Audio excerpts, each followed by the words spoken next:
Hey yo YouTube, I am here to continue talking about my D&D game. We'll start this session off not where we left off. Apparently Nina's player got together with the DM and the dogheads ended up dreamwalking and getting approved by Star Pride. Like apparently Star Pride told them something like they weren't expecting them and stuff like that. They ended up changing their form and stuff. Whenever I was told this, I was not happy about it because I was so hoping that Apollo wouldn't join the group, that he wouldn't agree to be Nina's cohort or whatever. But looks like we're not doing that. And not only we're not doing that, but looks like see they're not gonna get played like how cohorts should be played now either, because I already see Nina's player talking for Apollo and stuff like that. Where before this he didn't, or they didn't. Uh, and then they also changed Apollo into a Doberman, and I guess he has Ranger levels now, which is also disappoints me because I'm putting into Ranger, so now all that stuff's less important, but whatever. Um, but so I guess we rewinded it to where they're at the bar or waking up at the bar for breakfast. Uh, Beck ends up telling Nina that the dogs woke up from a dream walk. Saved somebody tells Nina, or Nina tells somebody, and then yeah, I think Nina tells Beck, and then Beck tells Onyx because Onyx is waiting at the door. Um, and like Nina does a few more things at the bar. Like I know she looks at a newspaper, but I can't remember what's in it at all. So we all meet up at the door, like we left off last time. We meet the squad that we requested. Um, the Shadow Pride member that's part of the squad is named Black Gold. So we get marching order, and almost always I go in front. Almost always Onyx Car takes point, but with these dogheads and gulags joining the group now, because Nina's player control is 4 people on the map now. So I go ahead and let them take front. Um, like my character is all the way in the rear now. So we go in through the door or the way gate. Um, Travel for like an hour. Eventually get to the island thing that I guess we always see in these in the other side of the way gates. And then we look for Admiral's Paws. Follow that, I think, for a few more hours. Eventually get to another door. Nina puts in the code that she remembers. And we go through the door, and everyone except for Onyx is in complete darkness. They can't see anything. All I could see is a Wemic standing there, and like his features are slightly different. Like our Wemics are pretty much just a lion head. Um, this Wemic kind of has more of like a human like features. Eventually, like Nina does like a summon light spell or something like that. Uh, Onyx quickly takes point, comes up around, starts to like off the bat they say something like the Wimic makes mention of Star Pride. I can't remember exactly what he says. Um, but so like right off the bat we're like, all right, so they worship Star Pride and they're warriors or something like that. But he introduces himself as Reese. Um, we start telling him our mission. He asks a lot of questions. He seems really where last time we the problem was that they didn't worship Star Pride.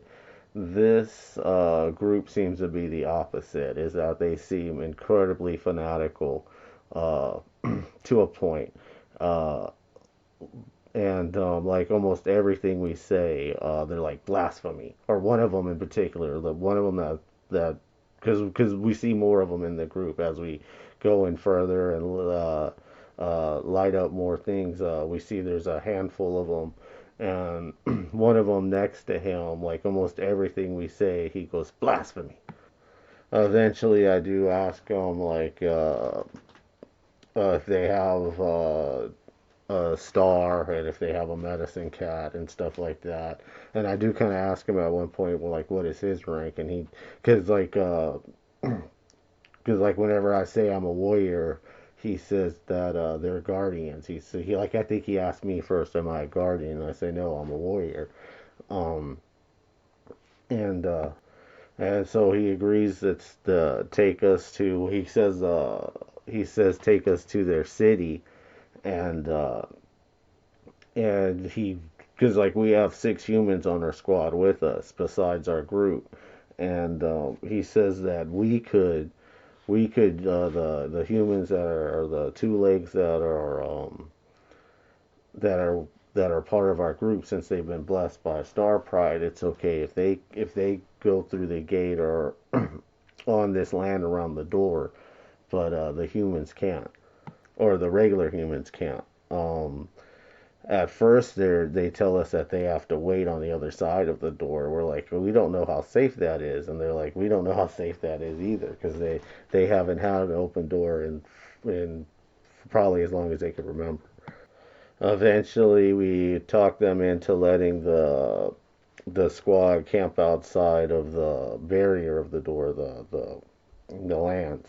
Um, they tell us that there's a group of Weretigers, or like they point out Kotaku being there whenever they see him, like they start saying, well, it's Weretiger, and like all like start yelling out and stuff. But they tell us that if we encounter Weretigers, not to kill any of them. Uh, so we start traveling, and of course, short after hour or a few hours, we start hearing roar, or we start hearing noises in the bushes, and we end up getting ambushed by Weretigers. Um, Again, he yells out, like the guy yells out to, or the Wemic yells out to us, not to kill him. Nina says something back, and he just repeats it. Uh, the fight goes all right. That because we decide like I end up at one point I was gonna stop. Um, because I'm fighting non-lethal. I'm fighting with a negative every time I swing, and they end up having a 29 AC, which is probably only the second time we've dealt with that. Um, uh, Nina ends up giving me stone skin. Brawl Right starts doing all of his bard buffs, and I end up going in with just a -1 instead of 4. So it ends up working out not that bad. It doesn't take that long, and with the exception of because like I said, Apollo now is a ranger, so Nita's player is just making him just use the bow for the most part as much as possible. So he's using the bow, and he ends up rolling an at 20, does a percent off, and hit the DM's like you pierced his heart. He's automatically dead, and the player's like, but I was doing non-lethal, and the DM's like, you can't do non-lethal with missile weapons, and they end up looking it up, and sure enough, you can't do non-lethal with missile weapon. It's only a melee. Um, so the D are the so Apollo's player asked if they could retcon it because he would have known that he couldn't do non-lethal. So say that he was just fighting with his scimitar the whole time. Uh, Ends up like crushing the person's chest. And then after we beat him, I do ask like, is was there a treaty that's only like one-sided? And he says that that there's no treaty. It's just that there's like, I want to say he says like there's 6 times as many of them as there are us, and if they if it starts a conflict, they're not going to win. So he says like just leave them be, and then I end up the one that I defeated, I ended up taking his katana and dropping my janky warhammer that I used to pound open a door like several sessions ago. And Nina's player ends up saying that you probably just got that Weretiger killed. And I kind of chuckle. They say you're laughing because it's probably true. Um, But we continue our journey. We get to this Wemic city. Also, we're told that this Wemic city was built by ancient dwarves, which is the same thing we heard about the structure that's supposed to lead to the Wemic kingdom. Um, we meet the we meet the den leader or the deputy and the medicine cat, and unlike the people at the door, it surprisingly goes pretty well. Like they're pretty psyched that the door's open, and for the most part, they believe our story. Um, she the medicine cat does what they do every time they go and dream walk on it or whatever.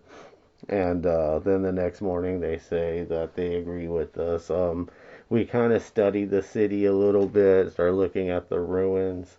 Like, if I remember right, he said it looked like it was like kind of like ancient Mayans, like design. So, like, I guess at some point that day, Wemic Scout ends up running into the city and telling the den leader that the tigers are on the border of their lands, but they're not crossing it. So we, as a group, go down there to see what's going on. They said that there's a female were-tiger that recently took over, and now they're more militant and more aggressive. So we get there and we see a big line of were-tigers, and then like one female one in the middle. Um, they tell us her name is Kira Mindu. Um, they like pretty much she wants to know why were there outsiders that were with the Wemics that went to their kingdom, and kind of what was going on with the the man attacking. Pretty much who are they and what are they doing. They vaguely kind of say what they're doing, what we're doing. Um, that we're from another tribe or something like that, trying to reforge lines, and like she kind of says it, like, oh, you're trying to bulk your numbers up and stuff like that. Um, Eventually, they notice Kohaku, and Kohaku comes forward. It turns out they're from the same world, and they're also from like the same clan or something. Um, she kind of asks why is he with humans, stuff like that. As we're talking, we end up like seeing like a bright light, and then we start hearing like a roar, uh, which the characters know as recognize as the Abbas. So like Onyx Scar runs up, and because like Kohaku's never heard them before, so Onyx Scar runs up and says like those are Abbas, those are something we faced from another world. And both groups end up going to that direction and checking it out. And sure enough, there's a big group of the larger albas and a few of the small ones on the map. And again, the DM asks us to roll initiative. Get into another fight. Um, the Abbas are the exact opposite of the Weretigers, where they have a ridiculously low AC but high hit points. So I'm in there just power attacking them. I know at one point, like I dropped 2 of them in one round because I get a cleave or I get a kill, then I get all 3 attacks into the cleave, end up hitting a crit, which ends up getting me into the hundreds, and drop both of them, roll natural 20, chopped off his arm. And we do a pretty good job of cleaning up the abbas. Um, I want to say NPC got the how you want to do this, so no one said it. Uh, so then after that, like we tell them, we tell again the Weretigers about the abbas, and if they're in these lands, like we need to join together and stuff. Like they breed really quickly. Um, we kind of say we need to get to the door and get back to our people. So the Wemics do end up giving us our representatives. One of them ends up being the medicine cat. The medicine drops down her position and promotes her apprentice. Um, I know one of them is the Wemic we met at the door. Uh, so we go to, so like the next day or later that day, we head to the door. Nina gets her vision. One thing we're told is that the is that Wemics were these Wemics kind of have a more different mythology than we do, or slightly like like they were told that the creator god gave the dwarves a kingdom, the humans a kingdom, and the elves, and he also gave Wemics. Also, he assigned Wemics to guard the doors, and that we should be the only ones guarding doors, and that at one time we were, but we seemed to have forgotten, and eventually we forgot the codes, and that's how all these tribes are scattered amongst the doors. So we go through the door, head back home. Eventually, we get back to the New Loran Confederation. We tell them what happened about the Abbas, and they tell us that apparently Abba has been popping up everywhere there's Wemics or where there's a door.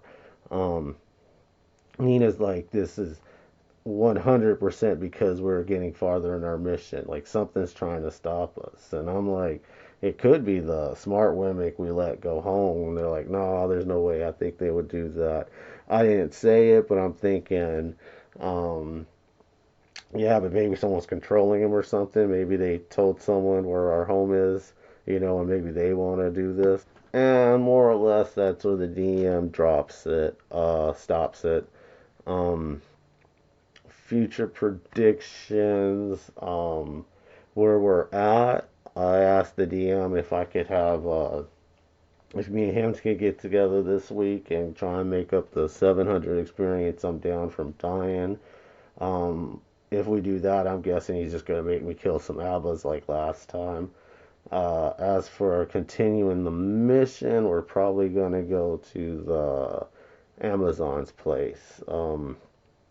If you want to know, watch the next video. You want to know the whole story, watch all my videos, and check you later.